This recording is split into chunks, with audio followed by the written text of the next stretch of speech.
What's up guys? So today I have to grab a thumbnail for the new YouTube video that I'm posting up. So I just came down to this park a few minutes away from where I live. Yeah, I'll just show you my setup, and it's nothing fancy, but maybe you guys would think it's cool to see how I do these thumbnails. Alright, my idea for this week was to hold this heat gun in front of the car, just kind of hold it in front of the grill and just snap a picture of that. First things first, I gotta get the tripod out, the camera out. Where do you go when you're young, when you're restless, when you're fun, cause you're desperate?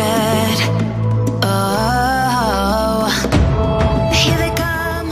Alright, yeah, so right now I'm just like trying to figure out what focal length I want to use and trying to frame up my shot. I think I just want to see like just the grill. I think that's gonna be too close. That's nice.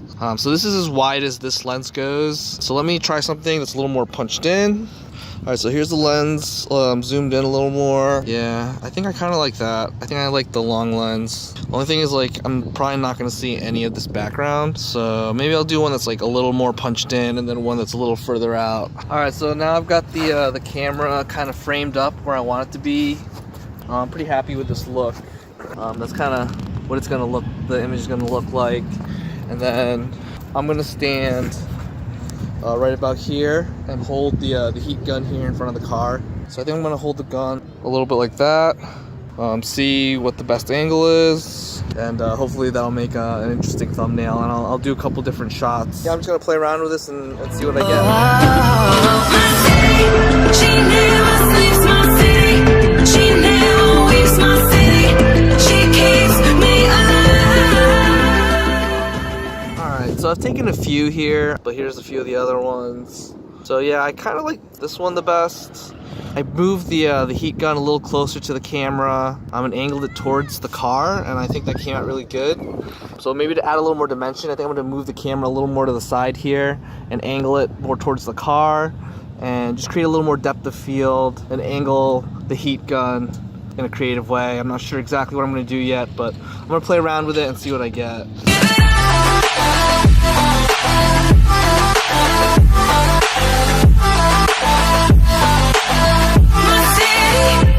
Alright, so I've grabbed a few at this new angle. Looks cool, but I feel like it's still not what I'm looking for, so I'm going to change the angle again. I'm going to try to shoot a little longer, create a little more depth of field, put a little distance between the heat gun and the car, and just kind of see what happens. Alright, so I moved the camera back. I don't feel like it really changed composition and in this photo. And I don't know, it just looks like the other ones. I think a lower angle might actually help me achieve the effect that I'm looking for. So I'm going to try to like handheld this thing, take it off the tripod, hold the heat gun, and fire away. I don't know. We'll see if this works.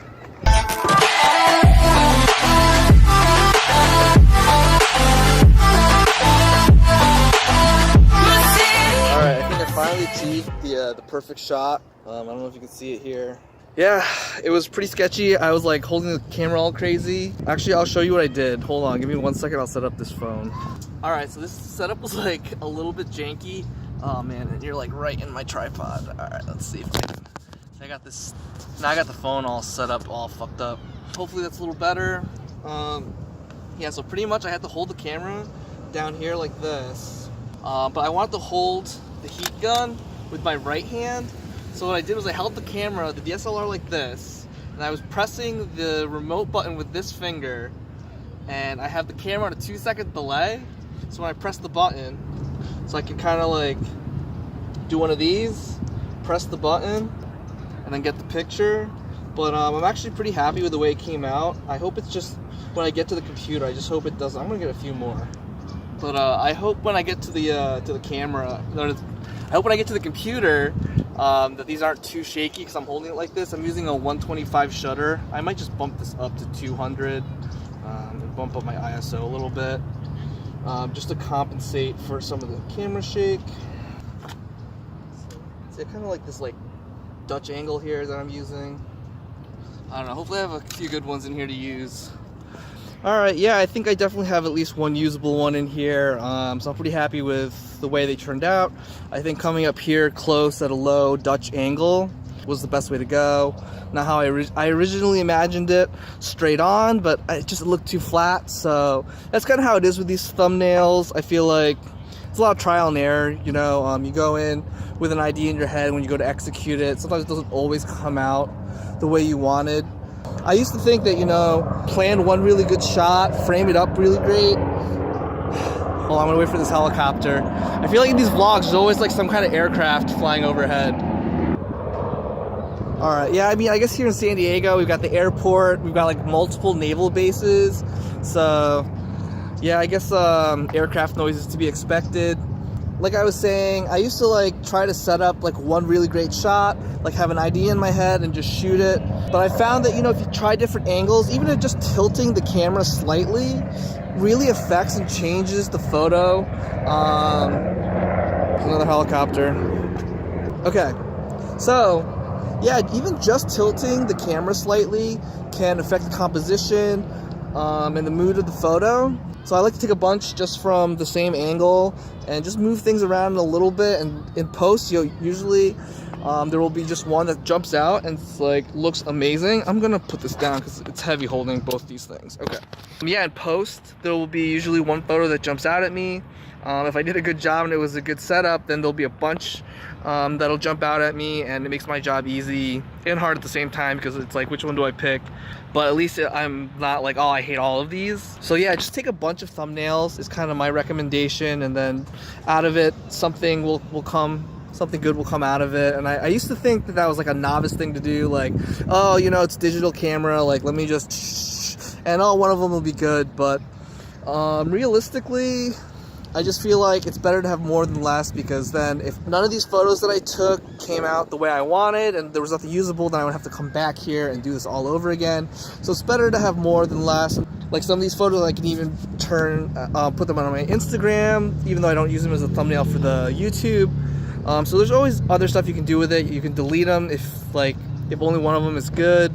So yeah, the point I'm trying to make is just take a few photos. Don't just take one thumbnail and be like, oh, that's it. I think on one of my first vlogs, actually my first vlog, I didn't even thumbnail. What I did was I just took a screenshot from the video, and I don't know, I just feel like that's really cheap.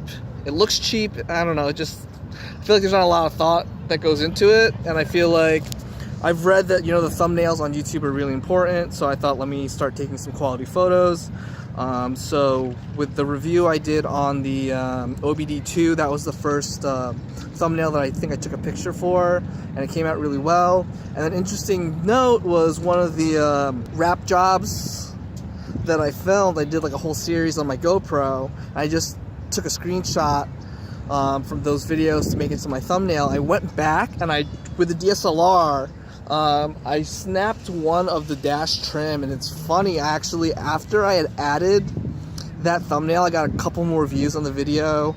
So I don't know, I guess maybe that affected it a little bit. I mean, not by much, but I did notice that change. So yeah, I don't know, I'm just rambling on now, so I'm gonna end the video here. But yeah, thumbnails, I'll do more of these videos in the future, and you can just kind of watch my process of taking photos for my thumbnails and just car photos that I do for my Instagram and all that other stuff. So yeah, so my Instagram is just @boostbot. All right, later guys, peace.